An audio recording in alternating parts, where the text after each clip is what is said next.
Meet our protagonist, Yoon Seom. She explains that in romance fantasy book stories, the lucky girl who enters the plot always finds a happy ending, whether she is a villainess or just an extra. The heroine eventually becomes the lead and achieves her joy. Male leads usually protect her, but our girl adds a "but I" as her vision shifts to blood and thorns. A man named Killian Del Winfred stands over her with a bloody sword, asking if she really wanted to run away after he warned her not to get caught. Killian Del Winfred warns that if she tries to run again, he will kill her, before driving his sword straight through her chest. She dies in the book at the hands of her stalker, only for our girl to wake up in her own bed as an alarm rings. Waking up at 7:45, our girl realizes she is back home. She screams about her trash ending until her uncle, in Who, shouts for breakfast. She realizes she needs time to adjust. A month has passed. She remembers 20 years of maids and sunlight, but now she is choosing her real life. She prepares for her story. Breakfast with her uncle begins. Loving the modern seasoning, she is startled when the man notices she has been acting like a different person. As she heads to school, the man worries and suggests she should rest for a year. Her crazy lifetime away was only 3 months here, and she is relieved she did not lose 20 years. Smiling, she tells her only family she loves him, finally clearing the one regret she had before she transmigrated. She vows to say it every day, leaving her guardian smiling at how much she has changed since her recovery. At school, she hears girls gushing over a Yandere prince, a trope for an obsessive and violent love interest. It makes her skin crawl. She mutters that obsessive guys should be burned when a bully named Kim Gabin suddenly leans on her, asking if she was really sick. The bully aggressively tells her to shut her bitch ass up, demanding to know where her little bitch went while mocking her absence. Our lead remembers being a timid victim who spent every day alone and trembling, while this girl constantly pulled her hair and abused her. The bully calls her a honeybee and swings to grab her, but our girl effortlessly catches the wrist with a snap, shocking everyone. After surviving 20 years of kidnappings and conspiracies, these brats are nothing. She claims she has been training in self-defense since age 5. She throws the bully down, coldly warning the girl to stay quiet and keep out of her sight forever. A new semester starts, and she is determined to finally make some friends. Using noble social experience, she targets girls while others discuss a famous student named Lee Hae-won. Asking who that is shocks her classmate Kang Minju, who says the guy has been famous since freshman year. The girl describes him as a handsome saintly celebrity just as the door slides open for his arrival. Students cheer for his face, but our protagonist stares in absolute terrifying shock. The popular guy walks over and introduces himself, noting it is their first time meeting since she was out sick. She freezes in horror, recognizing him as the same bastard who killed her in the novel world. The popular guy introduces himself with a charming smile, while the girl remains frozen in absolute terror. She wonders why the hell her killer is here, while he asks why she looks so unwell. She remembers the killer prince holding her, whispering that if they aren't together in this life, they will meet in the next one.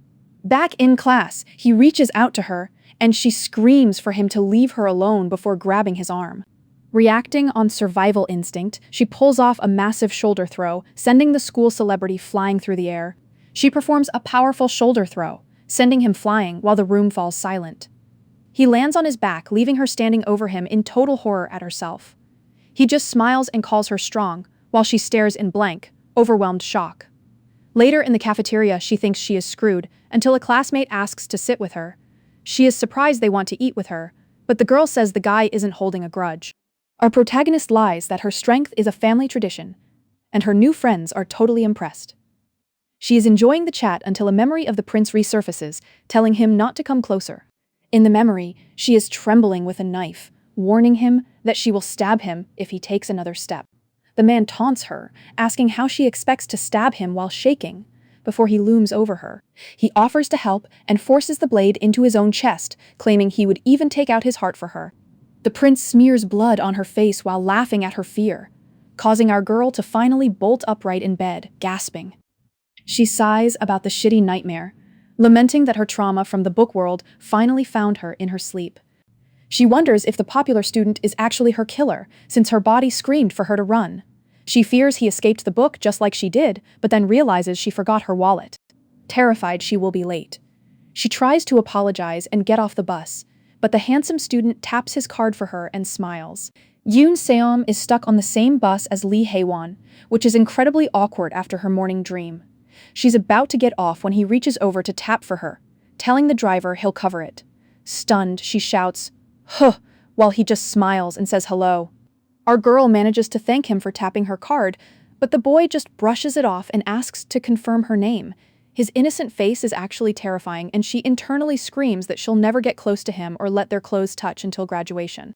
Despite his suggestion that they start greeting each other, she's mentally freaking out over how scary he is. She doubles down on her vow to stay away, but just 10 minutes later, the packed bus forces her right against him. As the bus screeches to a stop, our girl desperately shouts, "Don't touch," while trying to hold her ground. Our girl stays upright, wondering if he's laughing. The boy calls her name, asking if she's blocking for him since her core is so strong. Seeing him shield her like something out of a drama, our girl asks if he's actually blocking people for her. She wonders if he's laughing, especially when he points out he's taller anyway and offers a better position. The boy leans in closer, asking if this is a better picture since he's taller. Our girl turns bright red, internally screaming for him to stop spreading this romantic atmosphere. She's convinced this whole situation is driving her absolutely crazy, especially with that pink background following him around. The boy keeps smiling gently while holding the bus handle, leaving our girl flustered and overwhelmed. By the time she hits the classroom, our girl is already drained. When her friends Kang Minju and another student ask what's wrong, she questions what kind of person the boy actually is and if he's really as nice as the rumors say. Her friends insist his reputation is spotless, even calling him a human angel hybrid. Our girl is horrified by the angelic imagery, but the conversation is cut short when a hand suddenly drops apple juice on her desk. The boy tells her to drink the juice, thanking her for protecting him on the bus, while her classmates watch in total shock. The boy waves goodbye to the class as he heads to the front, but her friends immediately swarm her. They demand to know if she's dating him, shouting that picnics mean love, but our girl just slumps. She thinks they're actually enemies from a past life and shuts down the idea of any romance blooming from her shoulder throw. Staring at the juice, our girl wonders if the boy has an ulterior motive before the title card drops. While the crowd swoons over the boy's physique, our girl's friends joke that he's in a different genre. To her, the sight of him shining is a familiar reminder of the Crown Prince Kiliandel Winfred training shirtless in a garden. Recalling how the prince focused on his body instead of his character, our girl realizes the boy is exactly like that bastard. Her brooding is interrupted when the teacher calls everyone over for co-ed dodgeball. The announcer shouts as students are picked off one by one, with Juyong, Gyeongcheol, and Yoojin all getting eliminated in rapid succession. Our girl catches the ball with enough force to spark rumors that she's a secret national judo athlete. She shrugs it off as child's play, having sparred with the crown prince, and prepares her next throw with a flaming aura while the crowd cheers her on. Only the boy is left on the court, standing there with a calm blush. Our girl is reminded of the crown prince, that bastard who was the strongest swordsman in the empire. Back then, no one could defeat him, and she recalls him dragging her away while telling her to stop messing around, to test if the boy is actually the prince. Our girl winds up a massive, energy-filled throw and shouts for him to take this. The ball streaks across the court and smashes him right in the face. The ball bounces away as our girl freezes, unable to believe he actually took a direct hit to the face without even trying to dodge. The boy's eyes roll back, and he collapses, sending the girls into a screaming panic as the entire class rushes to his side. Standing by his bed in the quiet infirmary, our girl regrets the throw. She stares at his sleeping face, wondering how someone who looks exactly like the prince can look so defenseless under a blanket. Glancing at the medical tray, our girl picks up a red pen. A dark, intense thought flashes through her mind as she stares at him, wondering if she should just kill him now. Realizing this is a democracy and she shouldn't ruin her life, our girl panics at her own dark thoughts. Suddenly, the boy opens his eyes and asks if she's there to visit, making her flinch. He asks if she was worried, and our girl awkwardly stammers that she's glad he's okay. When he questions the pen, she quickly hides it, terrified he heard her thoughts about killing him. Confused, our girl watches the boy burst into laughter, claiming he actually found her apology quite funny. The boy says meeting her is a fascinating first, which feels totally unfamiliar since the prince would never laugh like that. He then suddenly leans in, asking if that's blood on her neck. Worried. She hit him too hard. Our girl offers to get the nurse. Instead, the boy leans forward and rests his head right on her shoulder, apologizing for the closeness. He claims he's still dizzy from the shock. He then looks up and asks if he can be the one to greet her and talk first from now on. The boy looks her in the eye and asks if they should be friends, leaving our girl completely stunned as she eventually walks out into the hallway alone. Our girl tries to tell herself the boy is just a top-tier kind guy, but a deep unease remains. His offer of friendship feels dangerously familiar, and she knows exactly why. Scolding the filthy boy for eating off the ground, young Ines offers him cocoa at her house. The young prince just stares back at her with wide eyes. Since she wasn't the story's protagonist, she never expected to meet the tyrant prince. That's why she felt safe inviting the scruffy, nameless child in her backyard home for cocoa. Reaching out without suspicion, she gives the boy cocoa. He sits in a large chair, clutching the cup and asking to be friends. She tells him it isn't weird, watching him sniff the cup like a stray cat before taking a small sip. Seeing his eyes sparkle, she finds him adorable. Even with his alert mode on, she figures it'll just take some time to get closer to him. The maid Marion bursts in, screaming that the master will faint if he finds out she brought an orphan home. Our girl just points and casually claims she found a stray cat in the garden. The maid tries to drag him to the orphanage, but the boy resists with surprising strength. Mumbling that he won't go, he leaves our girl watching with concern.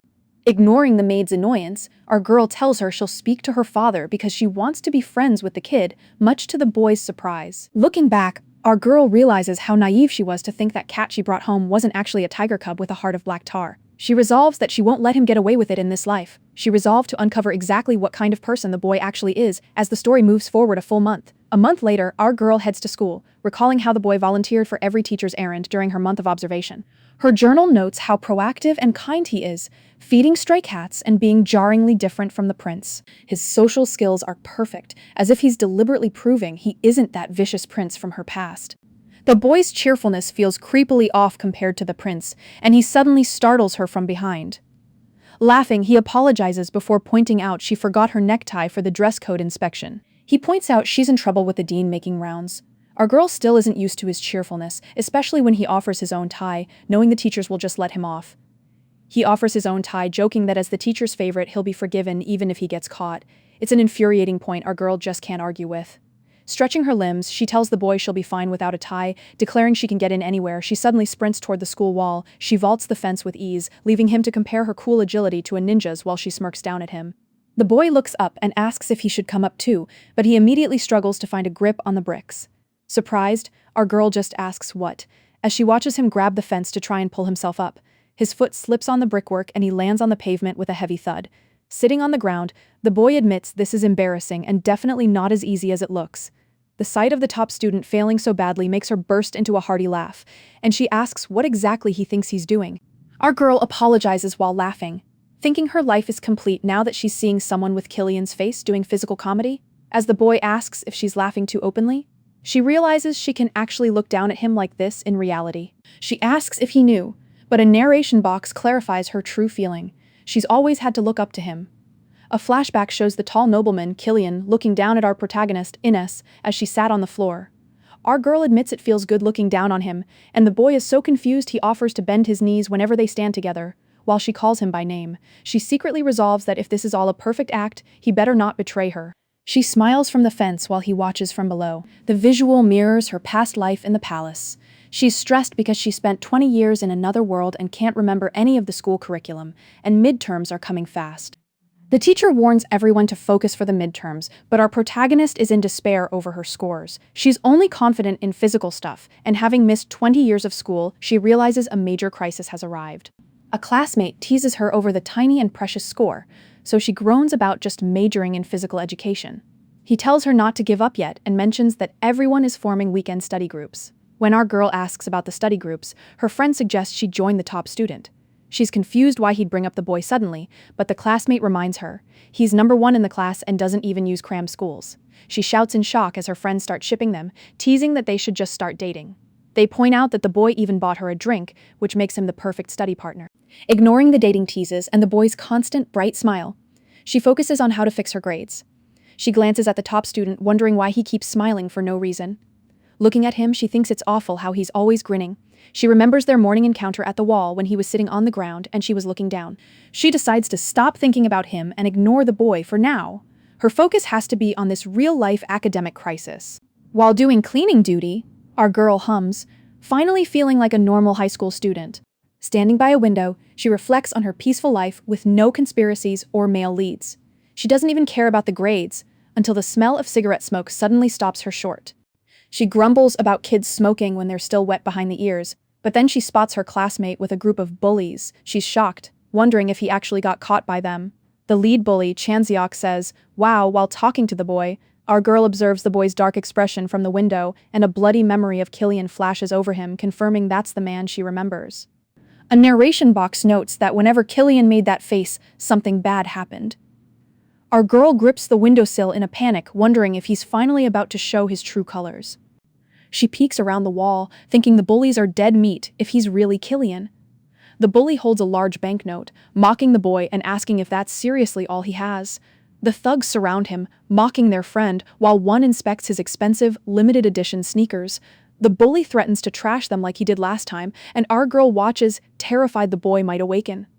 The bully puts an arm around him, asking why the long face, but the boy tells him not to touch him. Enraged, the thug grabs his collar and shouts that he has hated his eyes for a long time.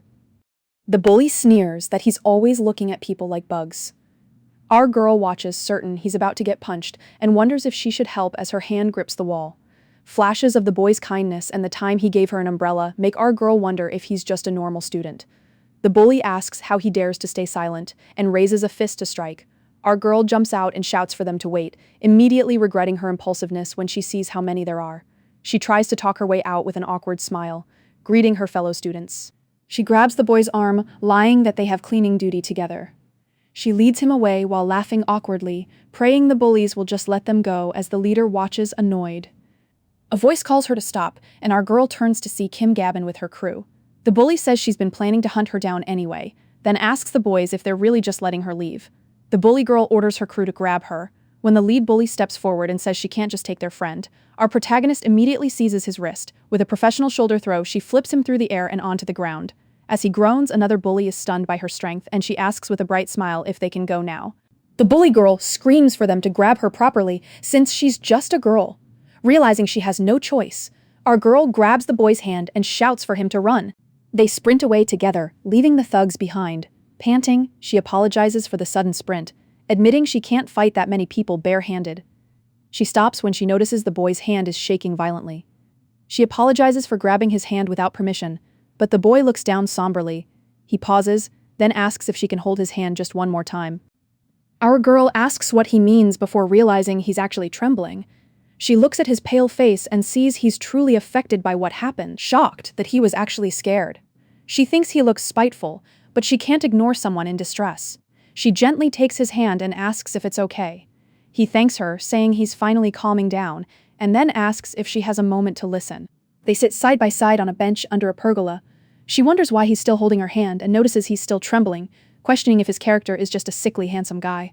He confesses the bullies have been extorting him since the start of the semester.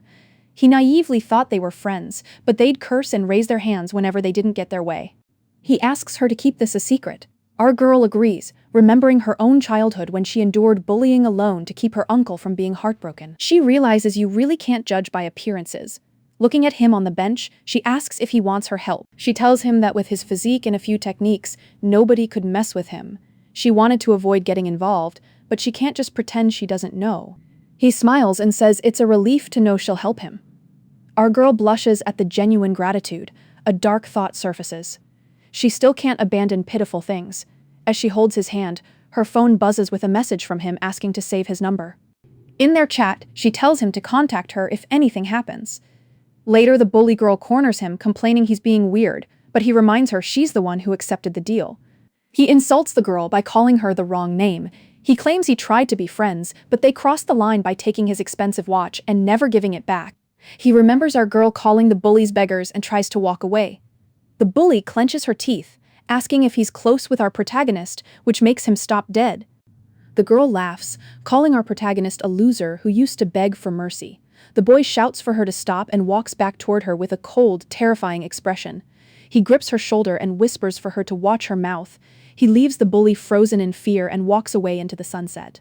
Kim Gabin stands frozen in the schoolyard, shaken by her encounter with Lee Hae-won. Finally, a peaceful weekend arrives. Under the warm sun, a table at a cafe holds a strawberry roll cake and iced coffee, providing some well-earned free time and good desserts. Slumped over the table, the girl stares at her companion. He looks exactly like the enemy who once killed her, yet he sits there with a serene smile, leaning his chin on his hand. Flashing back to the stone bench on the day she decided to help Lee Hae-won, we find the boy looking apologetic. He tells her he feels bad always being the one getting help and wants to repay her. After the boy mentions he overheard her looking for a study buddy, she accepts his offer to hit the books together. She figures handling a Yandere is a 3-star difficulty, but the 5-star college entrance exams are the real monster. While the boy reads, she wonders if meeting alone like this is safe, or if the studying is just an excuse. She eyes him suspiciously, worried this is a slow burn scheme to reel her in. An hour later, she's shocked to see he's actually just studying. He hasn't looked up once, allowing her to finally relax as a new thought crosses her mind. Memories of her past life resurface, showing how Killian Del Winfred was just as focused as Ines. She used to tease him by tying his hair into cute ponytails with red ribbons, even jokingly asking if he'd still be handsome bald. The boy finally asks if she's having fun. She tells him to take a break since he's already top of the class, but he warns her that the Duke will ground her if she fails again. She insists they use names when alone, but he pushes her head away, annoyed by her sudden clinging. Frustrated, she calls him a shy, ungrateful black-haired beast while he just sighs her name. He explains he's only studying because she begged her father for 3 days to let them attend the academy together. He even mentions that the classmates who bullied him for being an orphan already got their payback after asking if she hates him. He rests his head on his hand and makes a vow. He's going to graduate at the top and pass the knight's exam. Leaning closer in the nostalgic light, he promises to become her official knight just so he can stay by her side forever. Blushing and speechless, our girl realizes he really knows how to get under someone's skin with that sincere gaze. He tells her to get back to work, but she begs to try a 3-strand braid on him. In the present, she still wonders why someone so devoted ended up taking everything away. She remembers standing protectively over the boy after taking down a whole group of students who dared to mess with him. Snapping back to the present, she realizes she was visibly spacing out. The boy taps the table and offers to help her through the math problems she's struggling with. Hesitating, she starts pointing at problem after problem. Her textbook is a mess of complex math, making her wonder if she should just give up on the subject entirely. He walks her through it step by step until the page is covered in correct red circles. Her hope is restored, and the boy admits he was actually nervous about tutoring her. Hyped by the progress, she offers to buy dinner, but he stops her. He points toward the window at a man whose menacing glare is practically cursing him out. That's her uncle, Yoon In-hoo, and he looks absolutely livid. Panic sets in as she realizes he might think her study session is actually a secret date. Her conservative uncle towers over them with crossed arms. While she fumbles for an explanation, the boy politely stands up to introduce himself. He explains their classmates studying for midterms and even shows her improved test scores as proof. After charming the man by saying her great personality must be inherited, the girl realizes her friend is a total pro at talking. She's impressed he's handling her family better than the original Killian ever did. To help, she quickly adds that he's the top student in their class. The man confirms the boy's name and tells him to follow. Terrified, our girl wonders where they're going as she internally screams for her friend. Cut to the apartment, where her uncle is happily serving a massive feast.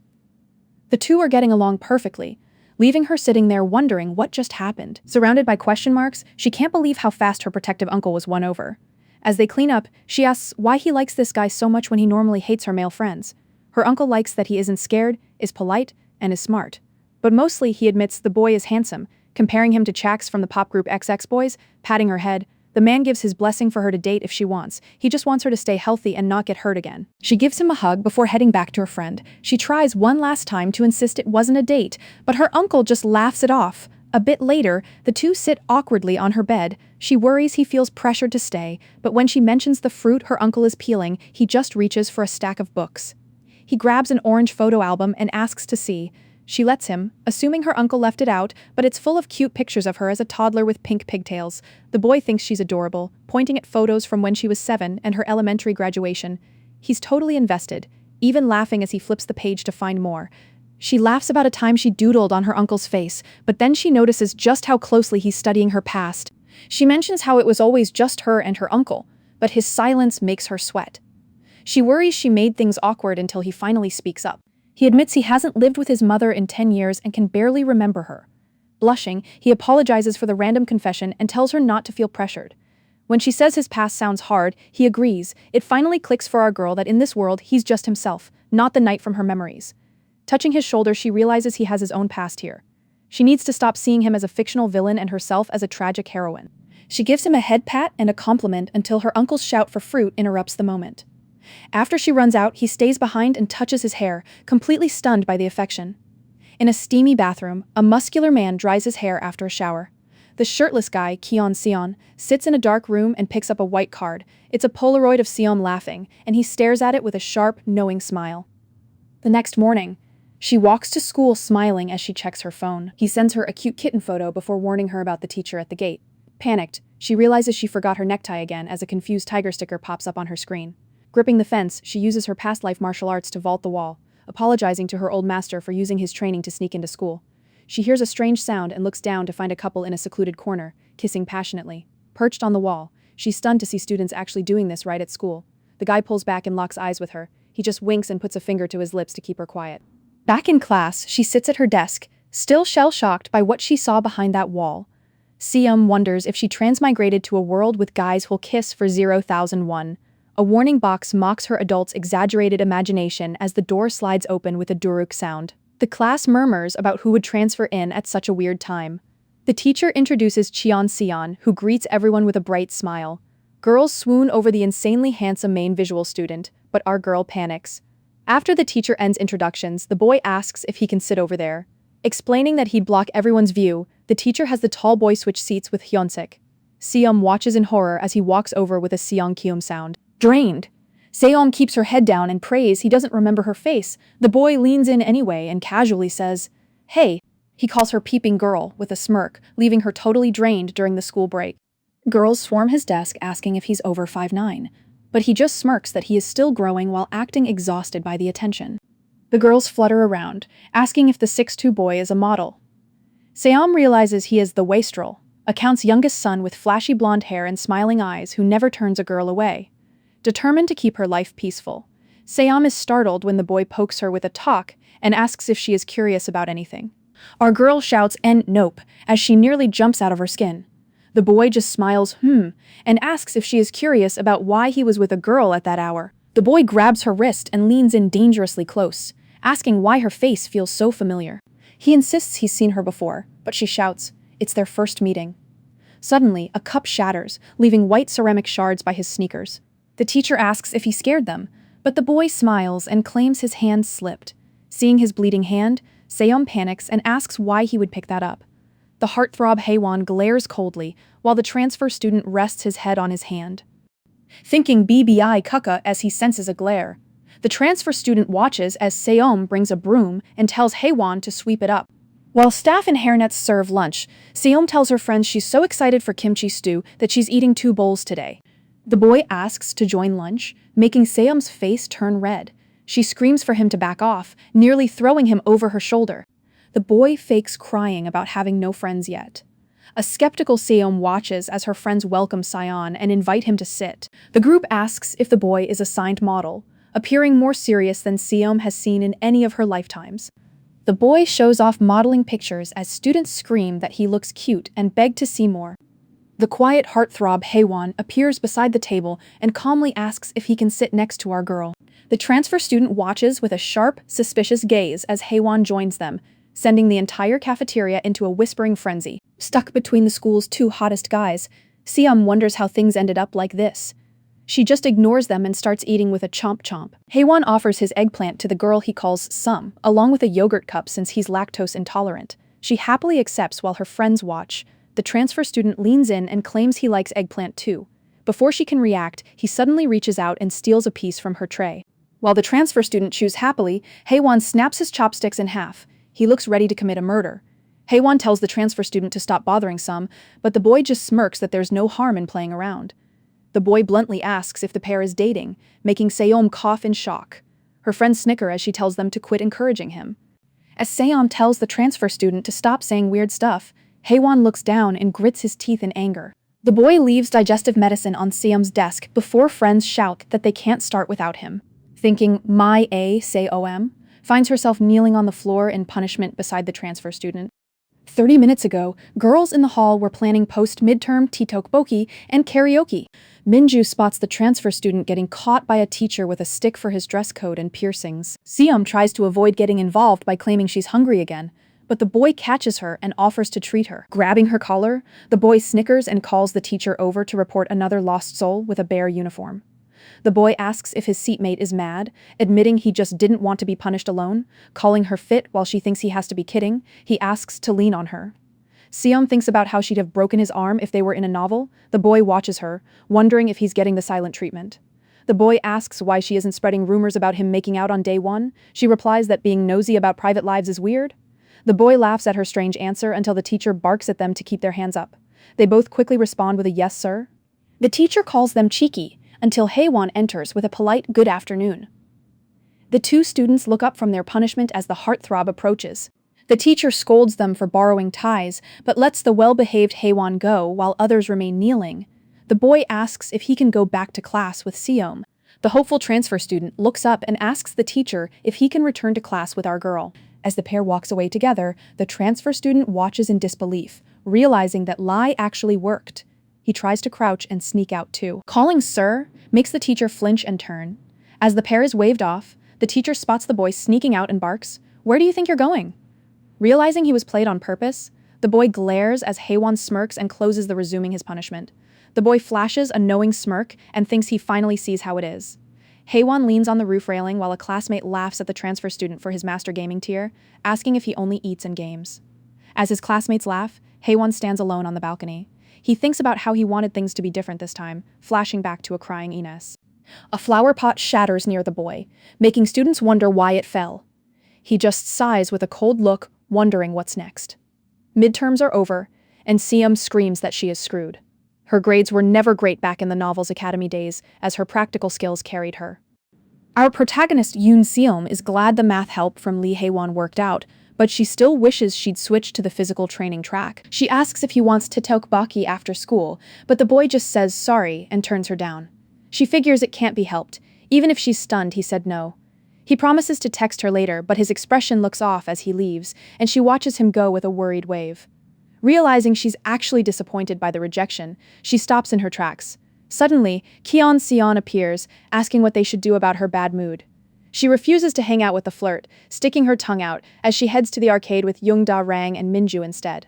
At the arcade, the guy spots her and her friends and immediately calls out for a quick round together. He taunts her by asking if she's scared, so she deadpan asks why she'd play with him before getting annoyed and accepting the match. She bets he'll stop calling her seatmate if she wins, but he counters that she has to use a heart when calling him that if he wins, even offering a handicap. With a cold glare, she asks if he plays basketball with his mouth before preparing her first shot. The boy claimed he'd play one-handed but still scores over 100 points. Our girl looks at the 89 to 111 scoreboards in shock. After the basketball match, the guy demands a different game, so they head over to a pink light gun zombie shooter. She gets an all-kill, finding it easier than her past life archery. She dominates racing and fighting games too, using her old combat skills to crush him. The boy slumps over, crying that he lost everything, but suddenly slams a button and insists the match isn't over yet. He points dramatically at the final match, a rhythm dance machine called the Pump. Looking at the machine, she remembers her time in the novel world and dancing at grand balls with faceless nobility. Back then, she could solo monsters like it was nothing, but her tragic flaw was social dancing, where she'd clumsily step on every partner's feet. Having zero rhythm, she immediately trips over her own feet and faceplants on the dance pad of the Pump. Shocked by her weakness, he mockingly offers to hold her hand, but she grumpily demands it is his turn to show what he's got. The boy performs expertly, drawing a crowd of girls who think he's a total hottie while he hits every note with focused intensity. He nails a perfect combo, leaving her impressed before he winks at the crowd. Girls scream over the wink as he walks over, asking, "How was it?" while wiping sweat to reveal his abs. He begs for praise like a dog until she admits he did good. Other students immediately crowd him, asking for his number and inviting him to play air hockey. The girls whisper that she's too plain to be his girlfriend. He hears the gremlins while she considers slipping away. He grabs her shoulder and tells the girls he is already with someone, leaving the group to wonder if they're actually dating. He smiles and asks if she wants another round, but she punches him in the stomach and tells him to get off her. He sets up a beginner round, and she steps up with a fiery determination to finally be good at something in her real life. He thinks she is cute as the music starts, and she manages a 35 combo. He coaches her footwork, and just as she starts having fun, she hears a sudden crunch.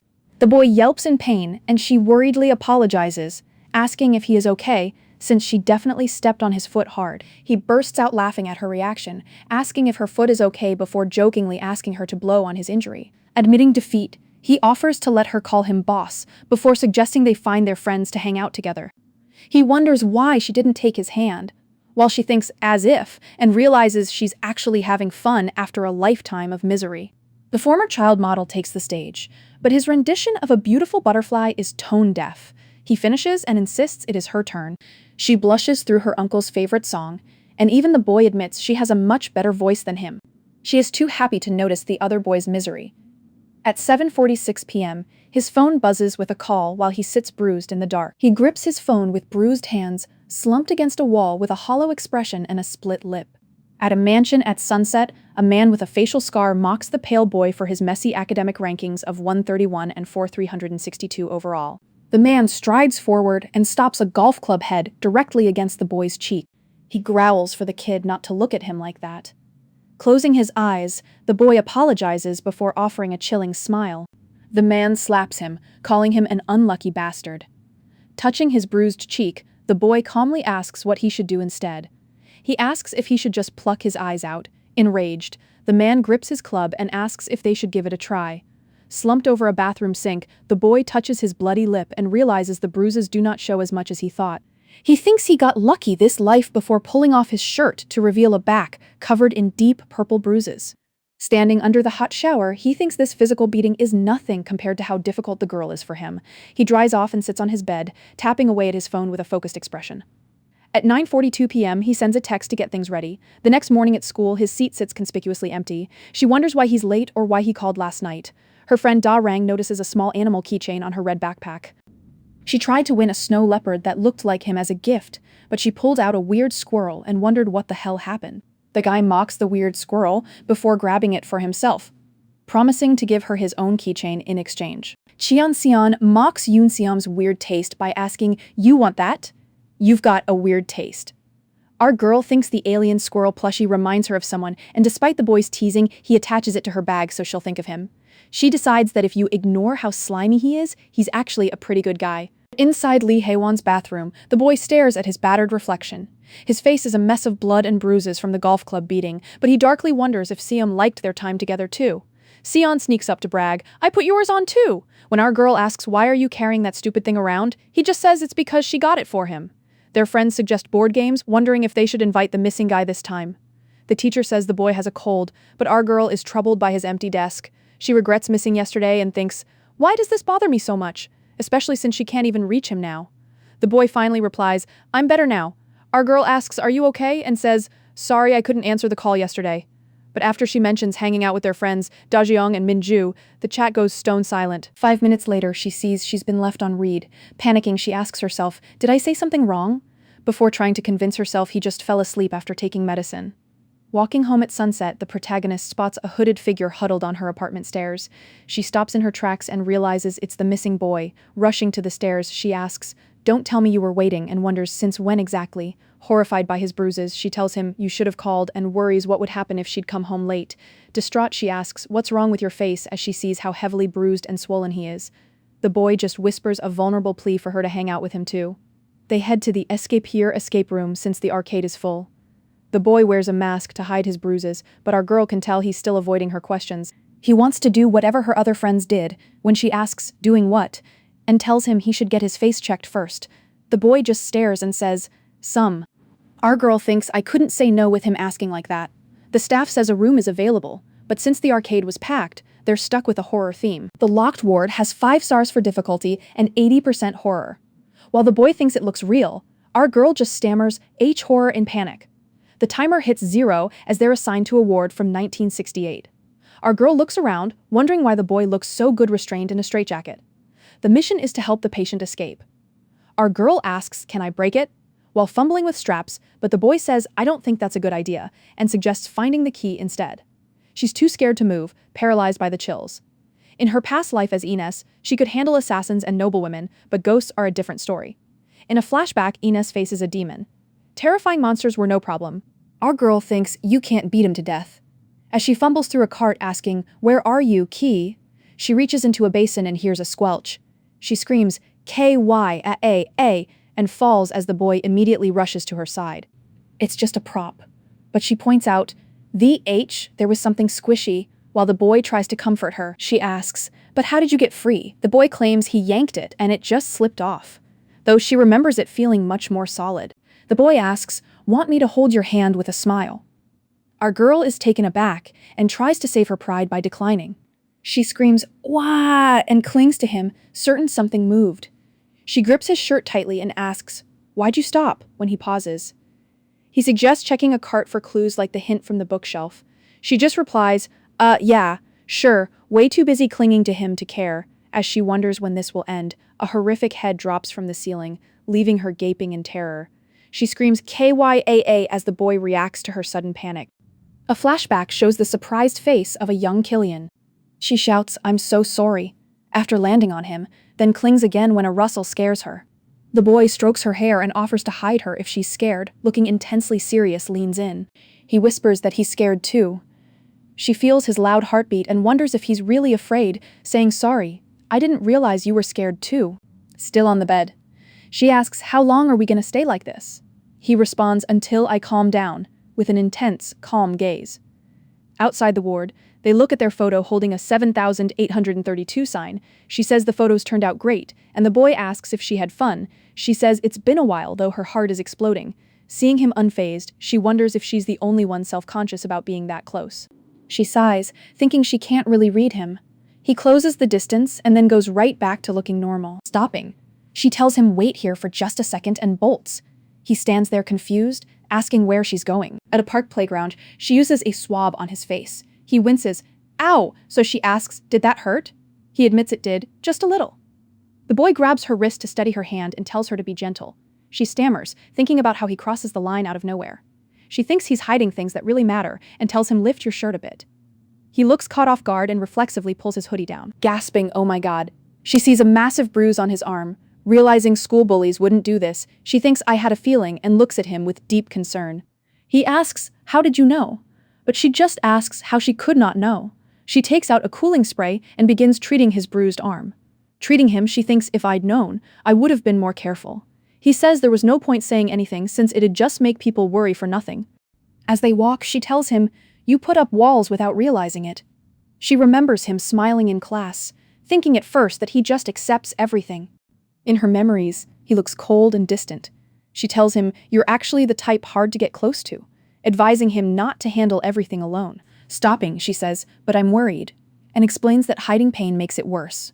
She smiles, telling him it's okay to lean on someone. The boy just brushes his hair back and mutters, "I see." Earlier at the bench, our girl said being with him is like being with a door. Since he gets pushed around, she offers to show him some technique. She demonstrates combat moves like a hip throw and yelling "throw sand" for strong opponents. She says the secret technique is simple: run. He laughs and asks Master Seom to keep teaching him. When he asks, "Is that not okay?" she turns away, telling him, "Don't make that face." Later at the apartment, she's eating an apple when the boy texts to ask Seom, "Did you get home safe?" They text about more escape room themes. He sends a meme of a failing bear, saying "so us lol," making her giggle and plan an arcade trip next. Our protagonist, Yoon Seom, decides she has to grab a plushie that looks like Lee Hae-won. She reaches for her red backpack, noting her current one is too heavy, but then she gasps. Her keyring is missing, and she's confused about where she could have dropped it. The scene shifts to a dark modern apartment building at night. Inside, a pair of hands slowly turns over the missing squirrel keyring before letting it drop to the floor. Sitting on his bed, the classmate who usually seems so angelic looks completely different. He slowly presses his foot down on the toy with his sandal, his eyes cold and void of any warmth. The boy only wanted her to pity him, replaying a memory of himself hunched over in the park with a bruised face. He thinks about when our girl asked if he was putting up a wall, and he admits to himself that he just wanted her to look at him one more time. He didn't expect to get found out, realizing the version of our girl in this world is different. He remembers her telling him not to hide so much or try to handle everything by himself. Knowing things are different from back then, he realizes she's gotten stronger. Back in his dark room, he just continues to stare down at the keyring pinned under his foot. The more he presses down, the more he recalls the moment in the escape room when she was leaning right against his chest. In a flashback to the novel world, a man named Killiandel Winfred holds our girl's past self, Enos, in a tight embrace. He feels an overflowing sensation, struggling to let go because he already knows the ecstasy of possessing her, yet he forces himself to hold back. Sitting alone in the dark, the boy vows with chilling resolve that this time he will have her. The scene then shifts to the exterior of a medieval castle under a bright, clear sky. Back in the past, young versions of the duo are sparring on the training grounds. She lunges with determination, but the boy stays perfectly calm as their practice blades clash and spin. Our girl stands over her defeated opponent, pointing her training sword at his throat. The boy asks if she went easy on him, but she denies it and suddenly pins him back down. Noticing a serious wound on his neck, she asks when he got hurt and grabs his collar to check it. He panics and tells her to step aside, suddenly using his strength to flip the dynamic and pin her instead. He pins her wrists to the dirt, breathing heavily as she tells him to stop. He tells her to stop. But our girl just notes that he's effortlessly stronger than her now. A memory sequence surfaces of their childhood, back when she was the one protecting him because he was small. As seasons passed, the boy was the one who started carrying her. He was her protector. But now, seeing him kneeling on the ground, she feels like she doesn't know him. She asks if he's being bullied and threatens to rip his clothes off to check the wound himself if he won't talk. The boy reaches out and covers her mouth with his large hand to silence her. Flustered, he tells her not to say such things and abruptly ends the sparring session for the day. As he walks away, our girl suddenly wakes up in her modern bedroom and stares at the ceiling. She reflects on her hands and the dream, wondering if she should have been more proactive when he started changing. Our girl tries to dismiss him as just a classmate, but a dark shadow suddenly looms over her bed. A shocking vision of the boy kissing her forcefully flashes by, and she wonders how things turned out like this before reality returns with midterms finally ending. The teacher asks for sports festival nominations. Sion raises his hand with a grin, nominating our protagonist for women's basketball. Classmates nominate her for everything from the 100-meter dash to co-ed dodgeball. One student shouts that her shots are fire, and another claims she runs a 12-second flat sprint.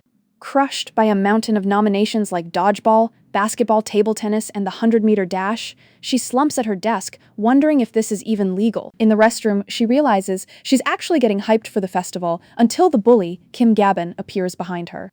The bully smirks, claiming they have unfinished business. Our girl looks through the mirror, thinking about how cringy these memory-filled lines are. Gabin recalls their past here, claiming it was fun while our girl just stares blankly back at her.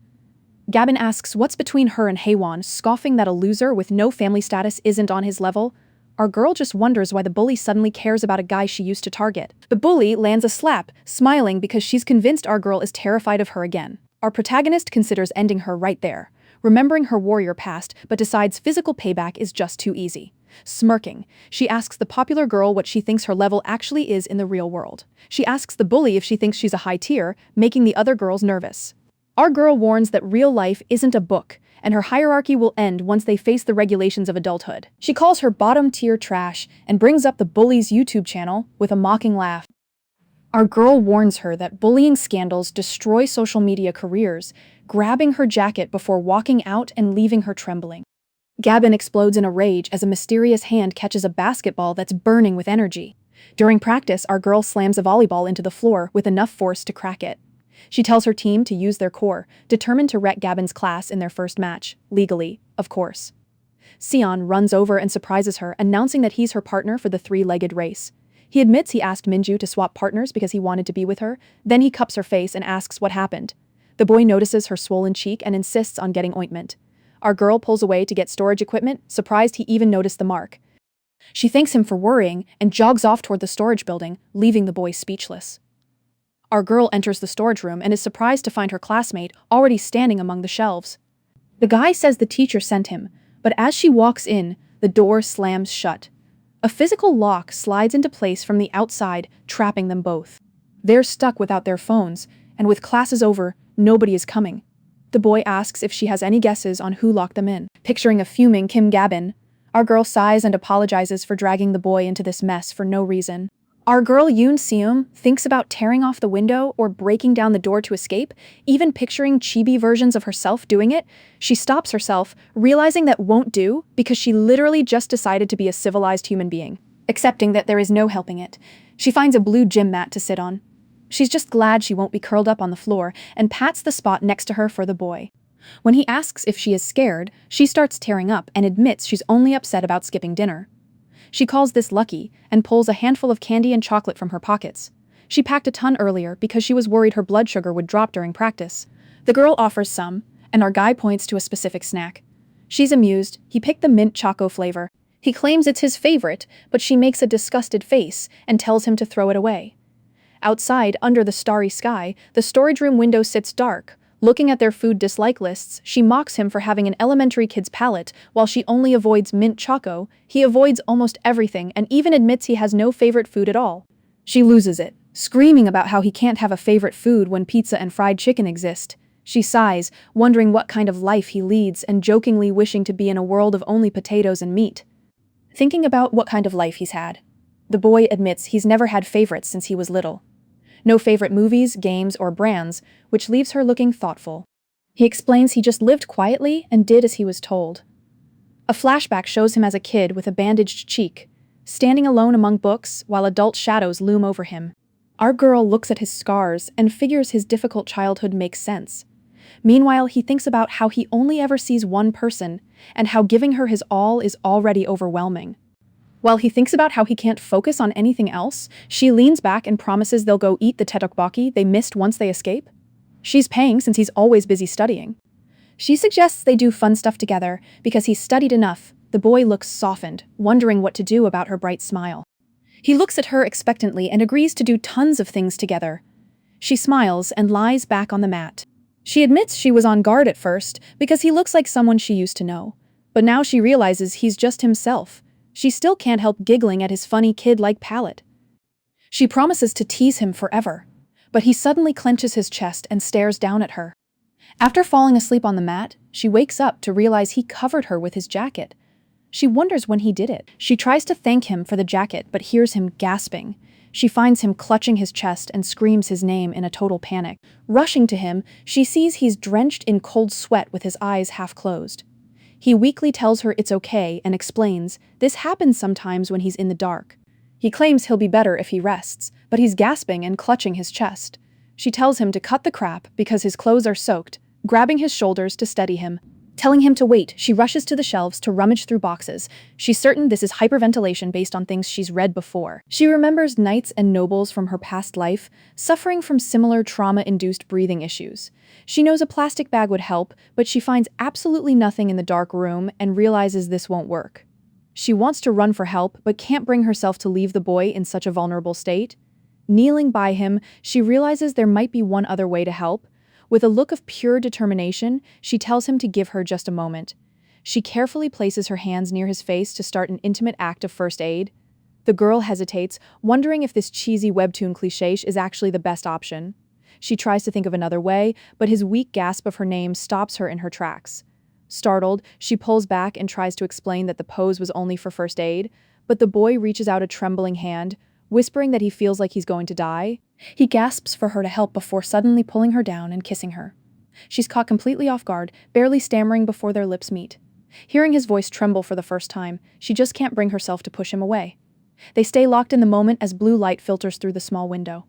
The kiss gets intense and she starts to panic that she isn't giving him enough air.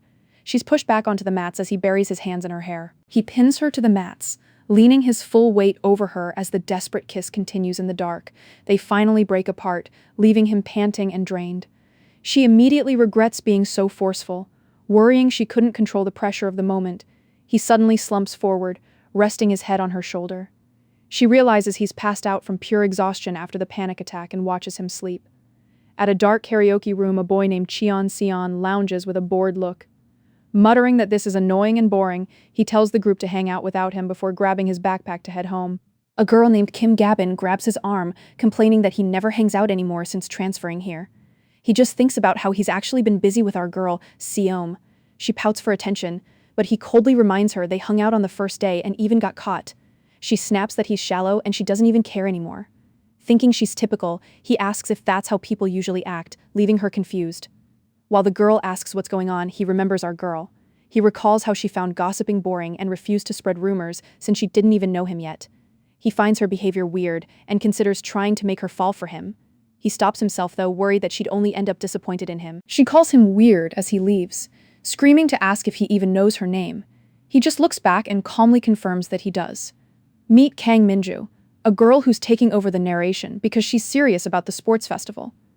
She hypes the class up to grab their teas and they vow to take first place or die. She admits she can't compete in sports, so she's sticking to class styling. She loves having two handsome guys to practice on and starts by painting a cute star on our guy. He thanks her for the styling and leaves, proving how kind and cooperative he is. She notes he's the first handsome guy she'll intro. Even if there are sketchy rumors floating around about him, she thinks his gentleness is genuine and moves on to her next target, who she expects to be much trickier to handle. Next is the second handsome guy, our boy. He's usually the picture of an upright, polite student, but she knows he has an unexpected side. He acts like a total iron wall, politely rejecting her face painting and an apple hairstyle. She's crushed because he shoots down every idea with that perfect, pretty smile. But she's read romance comics for 10 years and knows exactly how to handle a difficult guy. She chases him down, claiming she has a fix as she grabs someone's wrist. She's actually grabbed our girl, who was busy with a victory headband. She drags her into the plan and asks her to do the boy's face painting instead. She teases the boy that Seom really wants to do it, and he actually blushes and agrees. She's thrilled to see the iron wall lead finally melting for our sunshine girl and wishes them luck. Before our girl can object, Minju screams an excuse about basketball practice and runs for it. She leaves them alone together, even though Seom knows the field was empty earlier. A neutral-looking Cheon Seon kicks off the new chapter. Distressed and alone on a bench, our girl sighs, realizing she just can't face Lee Hae-won. Recalling that time, she remembers him leaning over her on the mat as someone arrived. Caught by a guard shouting about the late hour, she panics with a shaky hello. They explain the lock-in and get released, but her uncle is furious after searching all night. Still, the real problem is what comes next. When the guy greets her, she offers a strained morning and bolts. Dodging his lunch invites, she shouts "catch ya later" to Lee Hae-won, simply too conscious of him to act normal. Dismissing the kiss as a necessity, she admits she got swept up. She compares it to her novel life, where things went way further when they were adults. Seeing the boy as someone different from Killian changes everything. While the novel lead was scary and clumsy, this high schooler is surprisingly skilled, making her wonder if he's also living a second life. She spirals, wondering why a high schooler is so skilled, or if he has a secret past. Suddenly, this guy sits down, already knowing exactly who's on her mind. Startled, she asks where he keeps popping up from. He offers a Babamba ice cream bar, which she happily admits is delicious.